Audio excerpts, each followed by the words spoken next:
नाज़रीन ख़बर शामिल कंदा हलूं त रोड हादसे में फ़ौत थी वियल काशिफ़ नवाज़ चांडियो जे वालिद अॻूणे MPA ऐं सीडा चेयरमैन सिंध ऐं PP अॻवान मोहम्मद नवाज़ चांडियो MNA सरदार हाजी रसूल चांडियो सां मुख़्तलिफ़ सियासी समाजी बिरादरनि जो 10 ॾींहुं तहज़ीत जो सिलसिलो जारी रहियो आहे। तहज़ीत कंदड़नि में सूबाई वज़ीर सैयद ज़ुल्फ़कार शाह, सूबाई वज़ीर मीर तारिक, सूबाई वज़ीर शाहिद तईम,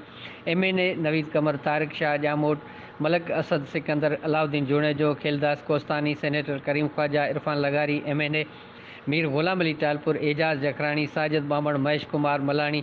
रमेश लाल, आजिज़ धामरा, MPAs में ताज मोहम्मद मला, इस्माइल राहो, इमदाद पिताफ़ी MPA, मुमताज़ ख़ान चांडियो MPA, ग़ुलाम कादर चांडियो, नवाबज़ादा लश्कर ख़ान चांडियो, नवाबज़ादा रेहान ख़ान चांडियो, सिकंदर शोरो, मीर अला बख्श टालपुर, नूर अहमद बुरगड़ी, ॾाॾा हाले पोटो, फ़कीर शेर मोहम्मद बिलालाणी, अरबाब अमानुल्लाह, सोहेल शोरो, अमीर अली शाह MPA, हालार वसाण अॻूणो MPA, अली मुराद राजड़ MPA, बीबी यास्मीन शाह, तंज़ीला कमरानी, राहिला लगारी, शेर मोहम्मद मुगेरी, एजाज शाह चेयरमैन ज़िले काउंसिल, गुल मोहम्मद जखरानी, असगर हालेपोटो, सेनेटर पूंजो भील, डॉक्टर ख़ालिद सिकंदर मेंद्रो, अॻूणो सूबाई सलाहकार पी नूरला, अरबाब अनवर, सोहराब मरी,